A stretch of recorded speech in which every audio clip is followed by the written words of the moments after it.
Hola, pues buenos días. Muy agradecida por la invitación del día de hoy. Entonces, lo que vamos a manejar es un repaso sobre la depresión, que es algo que habitualmente vemos en nuestros pacientes en la consulta y hemos tenido casos de ser. Ok, pues bien, la OMS en 2001 envió el mensaje sobre el tema de salud mental.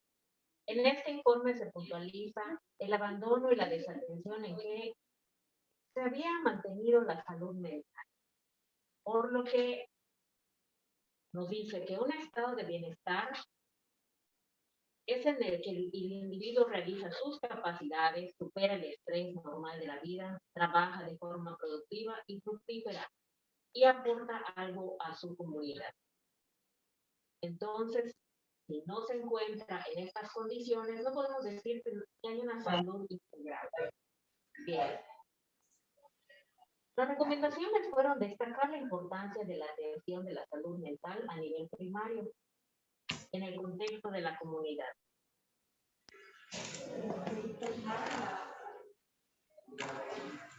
Los datos de la última encuesta nacional de epidemiología psiquiátrica en México señalan que existe una baja utilización de los servicios por parte de la población que presenta este tipo de padecimientos. De ahí que solo una de cada 5 personas con algún trastorno afectivo recibió atención y solo una de cada 10 con algún trastorno de ansiedad lo tuvo. El tiempo que tardan los pacientes en llegar a la atención es también importante.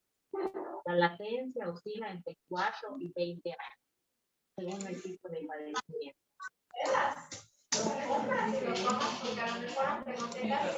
Uno de los datos importantes es la necesaria educación en salud mental como elemento fundamental para vencer las barreras que impiden que un gran porcentaje de la población sea atendida.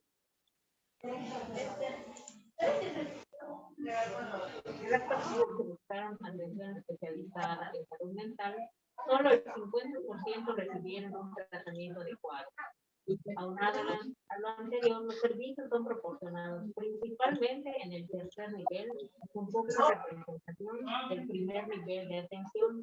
Esto supone que probablemente acudan cuando ya hay un cuadro clínico grave, cuando ya los síntomas son observados por familiares, compañeros de trabajo, y no se puede hacer algo al respecto.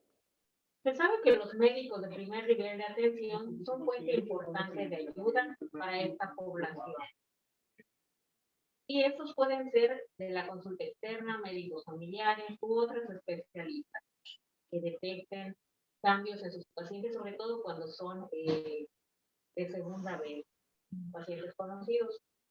Los datos indican que, bien, dentro de las barreras que impiden que las personas ¿Estás viendo algo? acudan a consultar por sus síntomas están el Luis. estigma. El estigma conduce a la discriminación. Cuando discriminamos consciente o inconscientemente, hacemos una distinción en el trato, el cual puede ser desigual o restrictivo en diversas áreas de la vida. Lo anterior puede llevar a una situación de exclusión social, en donde la persona enferma es impedida de tomar parte en las actividades que normalmente llevan otros en la sociedad. De esta forma se genera un círculo vicioso que se traduce en un trato injusto y discriminatorio hacia las personas que padecen trastornos mentales. Entre los factores asociados al estigma está el papel de los medios de información a través del uso del lenguaje psiquiátrico metafórico y despectivo, presentación de estereotipos negativos, en donde nos presentan personajes con aislamiento, conductas agresivas, personas no adaptadas socialmente. Eso hace que el sesgo sea cada vez más grande para detectar síntomas reales de la depresión. Un dato importante en el estigma es el estigma de las personas con padecimientos mentales hacia sí mismos. Este proceso se denomina estigma internalizado Y es uno de los efectos más nocivos del estigma, pues la propia persona cree ser menos valiosa de lo que es. La depresión es una de las enfermedades más frecuentes. La depresión es una enfermedad mental que tiene que ver con el estado anímico, es un trastorno del estado de ánimo, donde el individuo ya no disfruta las actividades que antes le resultaban placenteras. Además, existe un desbalance bioquímico a nivel cerebral de varias sustancias como la serotonina. Es una de las enfermedades más frecuentes en materia de atención en salud y representa un problema importante por su alta prevalencia y su impacto en los costos y la calidad de vida. Se presenta con mayor frecuencia en la edad productiva, con un pico máximo de incidencia de los 18 a los 44 años. La evolución es diversa. Se reporta que entre el 20 y 30% tendrán una evolución crónica y el 30% presentará recaída. Asimismo, hasta el 30% no responderán al tratamiento. Hay focos rojos para detectar la depresión severa. Checa las siguientes preguntas. Si durante más de 2 semanas has presentado irritabilidad a través del enojo constante, dificultades para concentrarte, te da igual las cosas que anteriormente disfrutabas, el trabajo, salir con tus amigos, las actividades placenteras, aumento de sueño. De respuesta de 2016. ¿Activaste la computadora? Estos trastornos medidos por años de vida ajustados por discapacidad abarcan el 11.5% de la carga total de enfermedades. Entre ellas destacan la depresión, que por sí sola constituye el 36.5% del total, y el alcoholismo, que alcanza el 11.3%. Ok. Bueno. La definición, de acuerdo al CIE-10, nos menciona que la depresión es un trastorno del estado de ánimo en el que predomina el humor disfórico, con presencia de síntomas físicos, afectivos y emocionales como insomnio, falta de concentración, irritabilidad y pérdida de interés o insatisfacción en todas o casi todas las actividades.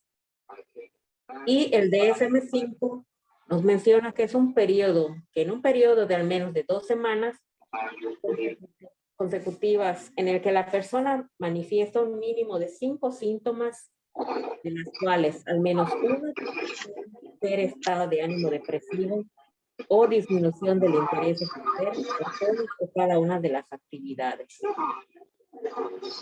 Bien, es una mnemotecnia para evaluar los síntomas depresivos en los pacientes. Si observamos psicomotricidad disminuida, ok, bueno, como les comentaba, si en la consulta observamos algún paciente con estos síntomas, psicomotricidad disminuida o aumentada,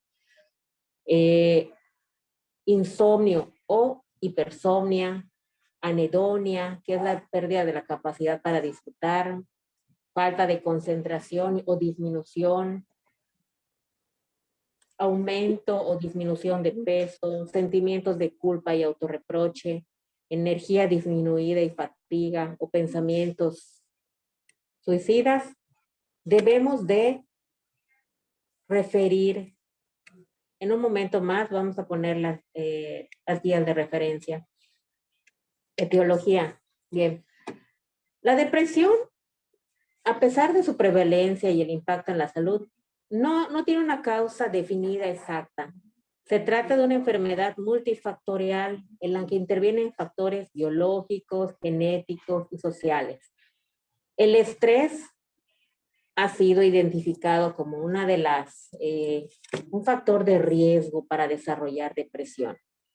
Un estrés crónico conduce a la reducción de los neurotransmisores de monoaminas, en especial de la serotonina, lo que lleva a una desinhibición del eje hipotalámico hipofisiario adrenal. y la disminución de los niveles del factor neurotrófico derivado del cerebro, que es una proteína que en los humanos está codificado por un gen que actúa como factor de crecimiento nervioso. Estos tres factores contribuyen a la neurodegeneración, concretamente a una reducción del volumen del hipocampo. El volumen de hipocampo reducido conduce a una mayor desinhibición del eje hipotalámico hipofisiario adrenal en una espiral negativa.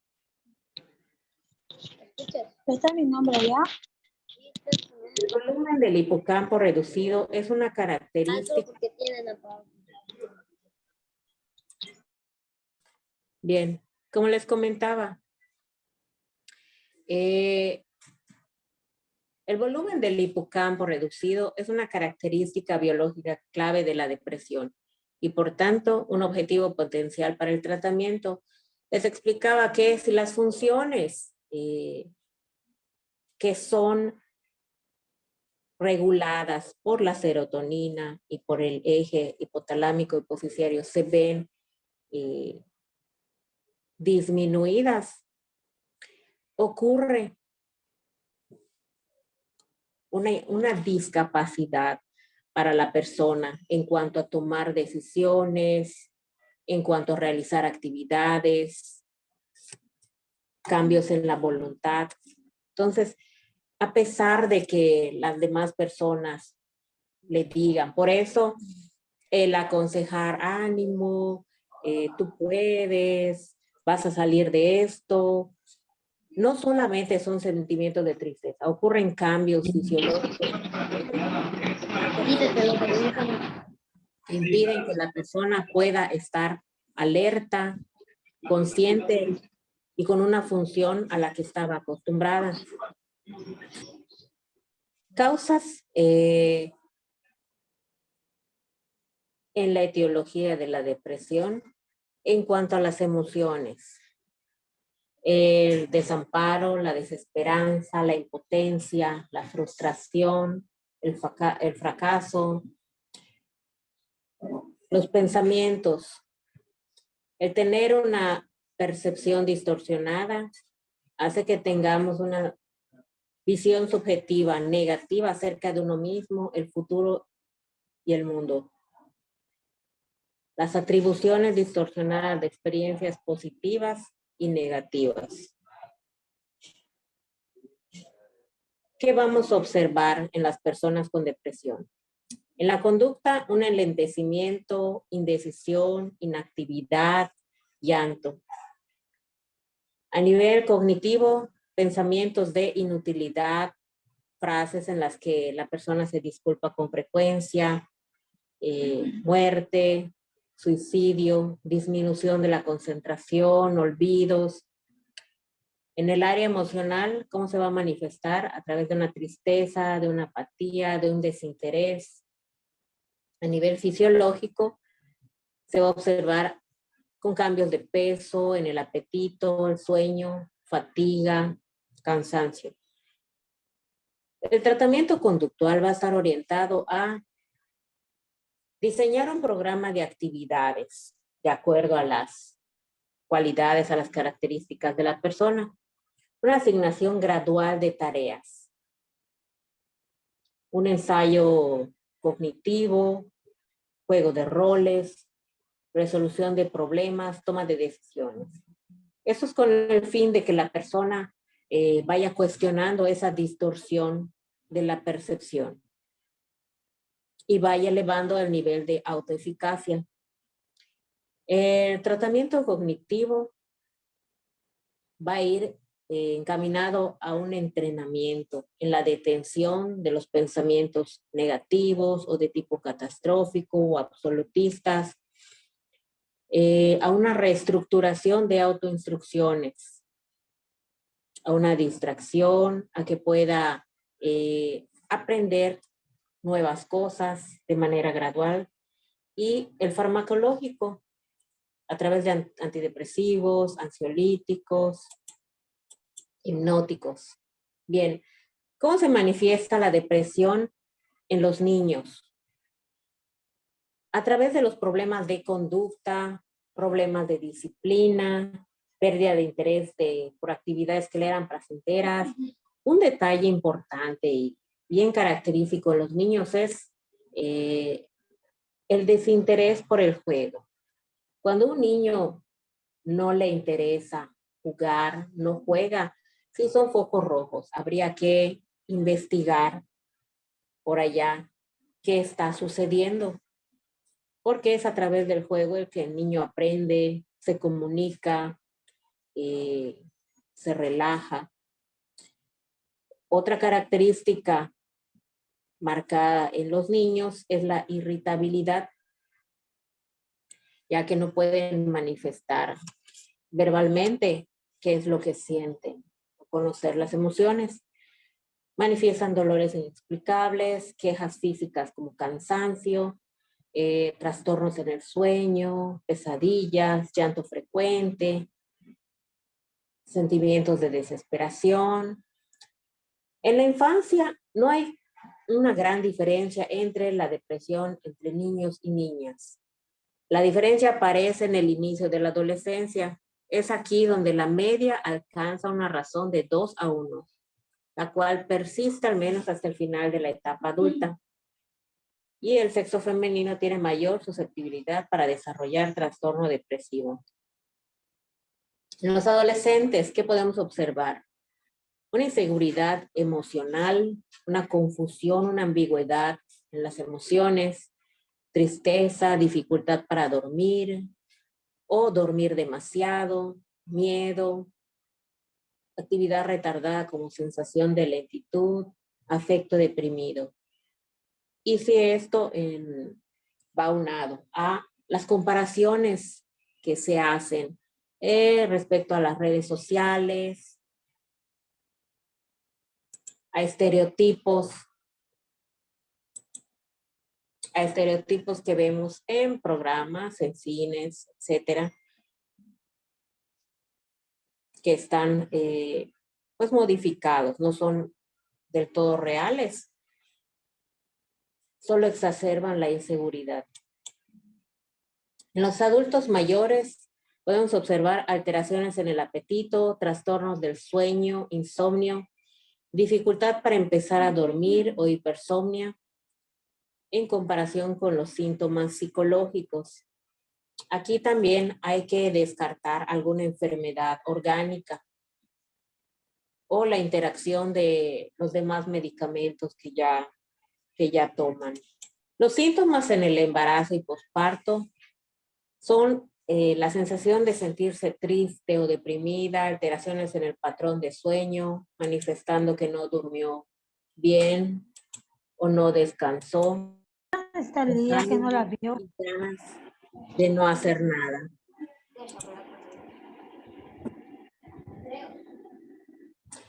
Bien, las personas que padecen síntomas de depresión tienen mayor probabilidad de presentar enfermedades cardiovasculares, diabetes, cáncer y enfermedades respiratorias. Todas ellas condiciones crónicas responsables del más del 60% de muertes en el mundo. Es frecuente una alta comorbilidad entre la depresión y otras enfermedades mentales, como los trastornos de ansiedad y el consumo de sustancias internacional que indica que alrededor de la mitad de la población adulta con trastorno depresivo mayor cumple con criterios diagnósticos por uno o más trastornos de ansiedad. Existen situaciones especiales que se deben contemplar cuando coexiste cualquier trastorno psiquiátrico con un trastorno por uso de sustancias tóxicas. Se considera el término de patología dual y esta condición es de mal pronóstico para una adecuada respuesta al tratamiento. ¿Cuáles son los factores de riesgo o precipitantes? El haber sufrido algún episodio depresivo antes, tener antecedentes familiares de este trastorno, la pérdida de seres queridos, la soledad, el estrés crónico, tener problemas para relacionarse con los demás, situaciones conflictivas en el entorno, por ejemplo, en el trabajo o en la casa, haber sufrido eventos traumáticos como el maltrato físico, el abuso sexual, padecer una enfermedad física seria o problemas crónicos de salud. Situaciones que tengan que ver con el autoconcepto, con el sentido de la vida, el consumo de algunos medicamentos, abusar del alcohol o consumir drogas. Tras el parto, algunas mujeres son más vulnerables a la depresión. Tanto los cambios hormonales y físicos, junto con las nuevas responsabilidades con el recién nacido, pueden ser difíciles de asumir. Tener una personalidad con alguna cualidad extrema, como la inseguridad, dependencia, hipocondría, perfeccionismo, autoexigencia, predispone a padecer depresiones. Hay dos actividades. Durante la pandemia, ¿cuáles serían los grupos vulnerables? Personal con actividades esenciales tiene mayor estrés laboral por su exposición al virus. Adultos mayores sufren afectaciones por el aislamiento y la depresión.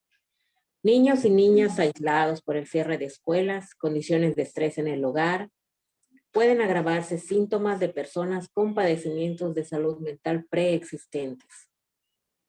Personas con duelos recientes tienen una mayor dificultad para elaborar su pérdida. Grupos socialmente excluidos como los presos, las personas sin hogar y los refugiados por su dificultad para protegerse del virus.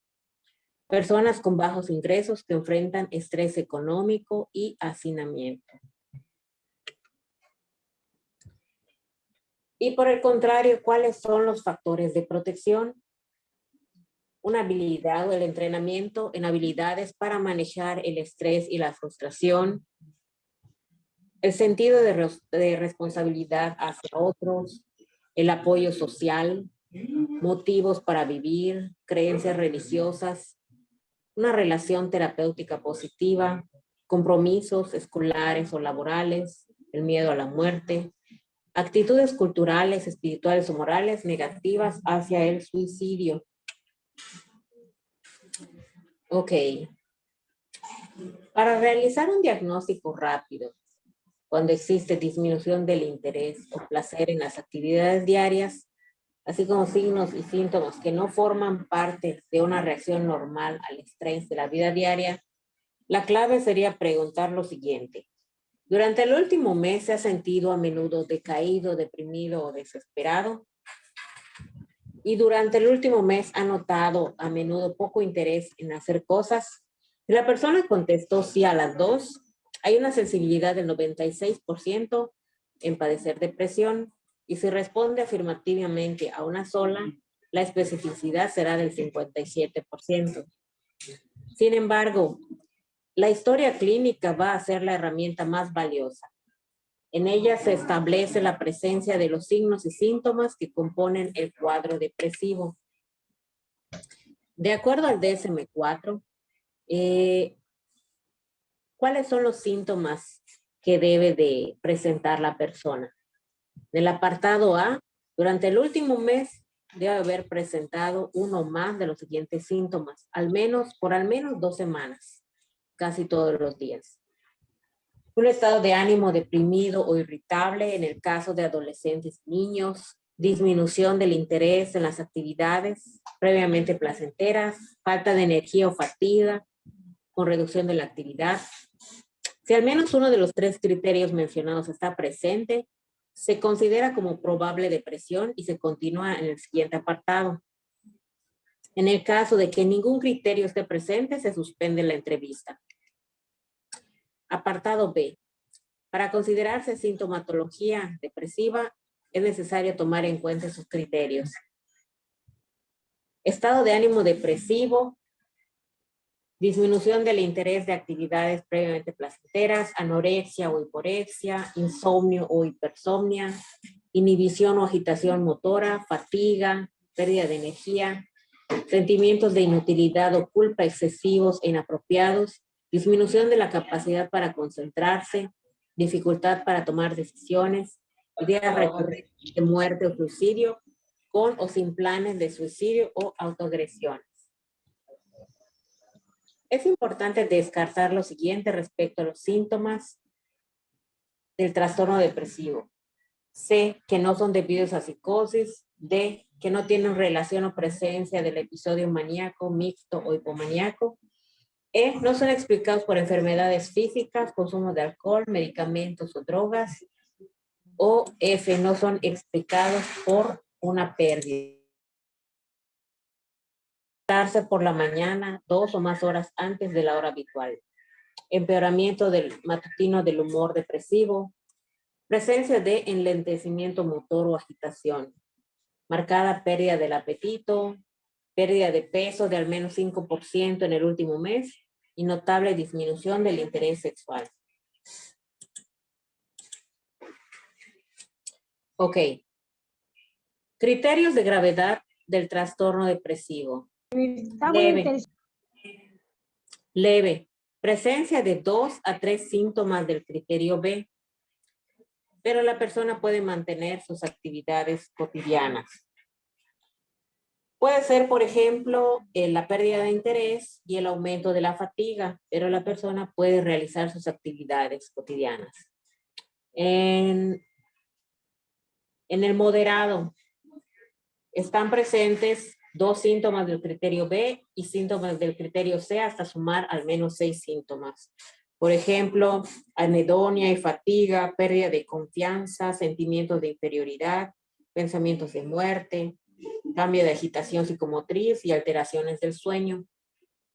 Y en grave, deben estar presentes 3 síntomas del criterio B y síntomas del criterio C con un mínimo de 8 síntomas. Las personas presentan síntomas marcados y angustiantes, principalmente la pérdida de autoestima, sentimientos de culpa e inutilidad. Son frecuentes los pensamientos y acciones suicidas y se presentan síntomas somáticos importantes. Pueden aparecer síntomas psicóticos, tales como alucinaciones, delirios, retardo psicomotor o estupor grave. Bien, para tener un adecuado abordaje del trastorno depresivo son necesarias la implementación de guías. ¿Cuál es el objetivo? Son documentos que colaboran y guían la toma de decisiones clínicas, criterios diagnósticos, manejo y tratamiento de problemas de salud. Se sustentan en el paradigma de la medicina basada en la evidencia. Sin embargo, sumarían también principios consensuados que se refieren a cuestiones prácticas o cuando la evidencia no es suficiente. La protocolización nos ayuda a que se realicen mejores prácticas disponibles para reducir la incidencia de conductas autolesivas con o sin intencionalidad suicida. Facilita el entrenamiento de profesionales en formación, disminuye el burnout del profesional y del equipo, ha demostrado ser eficaz y permite investigar procedimientos basados en la evidencia.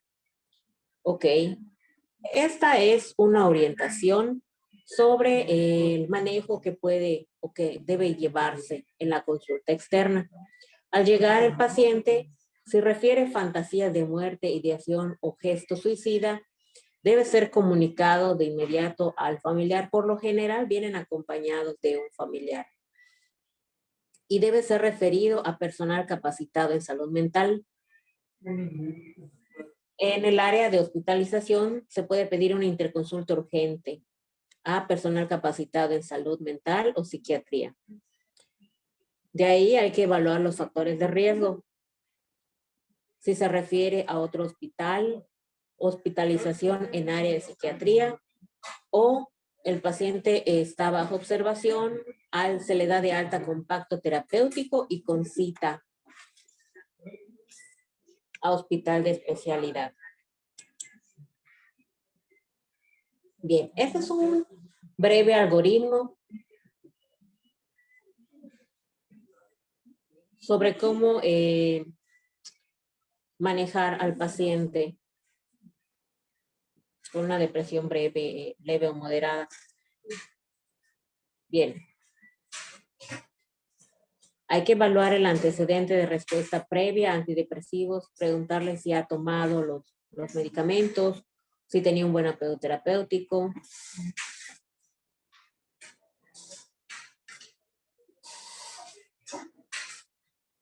En su caso, elegir dicho fármaco o iniciar manejo con antidepresivo de primera línea. Si tiene respuesta al tratamiento, se debe continuar por el tiempo establecido de acuerdo a criterios vigentes. Si no tiene respuesta al tratamiento, pues hay que revalorar el diagnóstico. Si se corrobora, hay que cambiar el antidepresivo de preferencia por un perfil bioquímico, y si no se corrobora, procedimientos correspondientes al diagnóstico diferencial. Si tuvo una buena respuesta al tratamiento, hay que mantenerlo, y si no, hay que referir al segundo nivel. Bien, las recomendaciones en la depresión leve son evaluación, apoyo, psicoeducación, intervenciones psicológicas y el uso de antidepresivos. Aunque esto es de acuerdo a la evaluación. En muchas ocasiones la depresión leve puede ser manejada con intervenciones psicológicas. La depresión moderada se maneja un tratamiento combinado de antidepresivos, coadyuvados con intervenciones psicológicas. Y en la depresión grave se manejan estrategias farmacológicas, intervenciones psicológicas, el tratamiento combinado y ya el tratamiento con electroconvulsivos. Bien. Dentro del abordaje de la depresión, se recomiendan estas intervenciones psicoterapéuticas. La terapia cognitivo-conductual, porque incluye una serie de técnicas de intervención conductuales, en donde se maneja una activación conductual, técnicas de afrontamiento, técnicas emotivas, técnicas de reestructuración cognitiva. Es una terapia centrada en el presente, cuyo eje principal es la asunción de que la depresión está mediada por la percepción errónea de los sucesos y por el déficit de habilidades. Otra opción es la psicoterapia interpersonal para la depresión. Esta conceptualiza la depresión como un conjunto de 3 componentes: sintomatología, funcionamiento social y personalidad. Su finalidad es incidir sobre los 2 primeros componentes, los síntomas y el funcionamiento social. El modelo terapéutico se focaliza en 4 problemas interpersonales: duelo, disputas interpersonales, transición de rol y déficit interpersonales. Y la terapia dialéctica conductual es un tratamiento protocolizado que incluye terapia individual y grupal y combina técnicas clásicas como solución de problemas, exposición, entrenamiento en habilidades y reestructuración cognitiva, con técnicas más novedosas como la aceptación y el mindfulness o la atención plena. Ok. Bueno. Pues esta ha sido un repaso de el tema de la depresión. No sé si tienen alguna duda.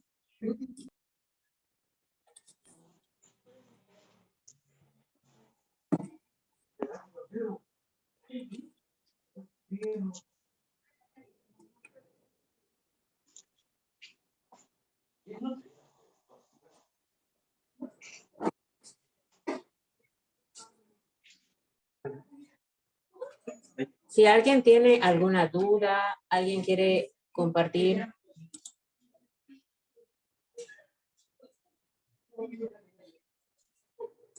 Hola, buenas tardes, buenos días. Muchas gracias. Soy la doctora Silvina Contreras de Genética. Muchas gracias por la presentación y me parece totalmente relevante. Fíjese que el año pasado salió precisamente una encuesta realizada en Medscape a diferentes residentes del país que están en el Seguro Social. Encontraron niveles altos de problemas de salud mental, etcétera. Y las personas decidieron o pensaron pasar por sí solo, ¿no? Y esto, bueno, se asoció mucho más a la pandemia COVID. Entonces, esto hace todavía más relevante la importancia de que son los caminos para poder resolver estos problemas y visibilizarlos, ¿no? Sobre todo visibilizarlos en los humanos que pueden ser nuestros estudiantes o que pueden ser nuestros pacientes o que pueden ser nuestros colegas y poder pues mejorar estas condiciones que a la larga pues obviamente merman la capacidad como de la atención. Gracias, doctora, por su aportación. Efectivamente, es un problema que nos incumbe a todos.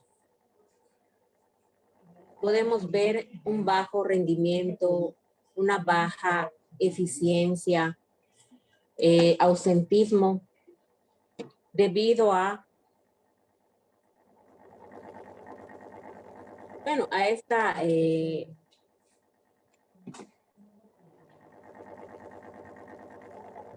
debido a esta dificultad que tienen las personas para tomar decisiones, para concentrarse y no saber qué es lo que está pasando, no tener ningún diagnóstico.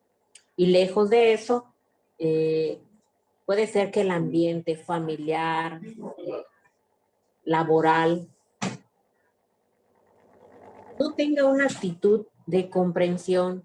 Claro, esto es de manera inconsciente, involuntaria, porque no se hace presente. Sigue siendo un estigma la enfermedad en los trastornos mentales, en este caso la depresión. Ok, pues gracias por el comentario. Sí, efectivamente, se aborda brevemente aquí el estrés como un factor asociado a la depresión. ¿Qué se está haciendo? Principalmente se trata de entrenar en habilidad. También porque el estrés lo manejamos todos los días.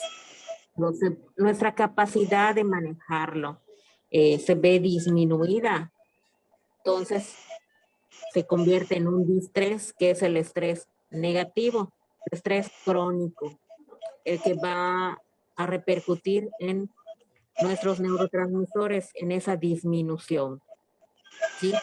Lo que se sugiere es detectarlo, acudir, si no se puede de manera individual, alguna sesión psicológica, hay grupos terapéuticos en los que se puede estar trabajando, estar recibiendo ese entrenamiento en habilidades de afrontamiento. Esto puede ayudarnos mucho en la percepción, en tener una percepción un poco más positiva de las cosas que nos toca enfrentar o que nos toca asumir, ¿sí? Y efectivamente, la ansiedad también, que es una distorsión de la realidad, el pensar que hay una amenaza real o imaginaria, más allá de lo que podemos abordar, nos pone con miedo, nos agota e interfiere en nuestras actividades cotidianas, ¿no? Y esto no, la ansiedad pues no tiene una evidencia 100% real. Habría que hacer esa deconstrucción cognitiva. No sé si con esto, claro, la pregunta.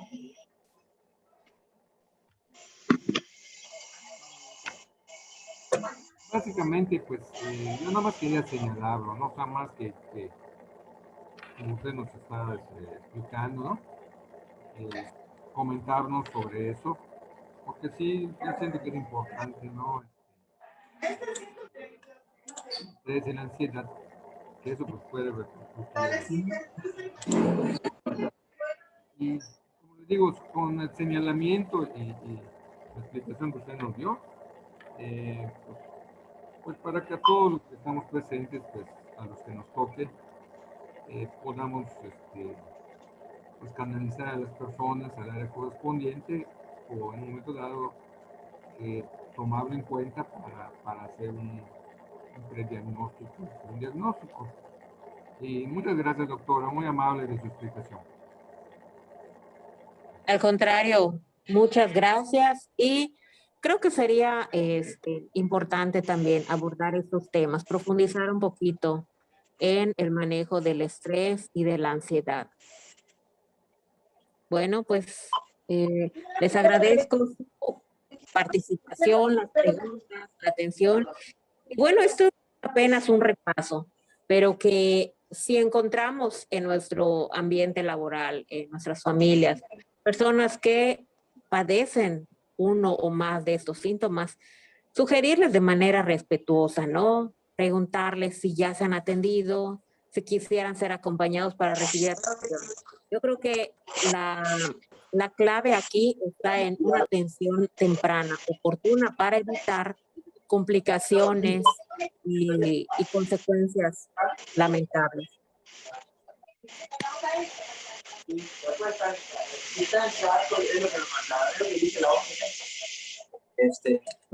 Pues, compañeros, muchísimas gracias por haber asistido a este tema, el primer tema de este curso de calidad de 2021 que estamos teniendo en el segundo cuatrimestre de este año. Espero que mañana se puedan conectar, igual ya saben, a las 11, con el tema de guías prácticas clínicas de diabetes mellitus tipo 2.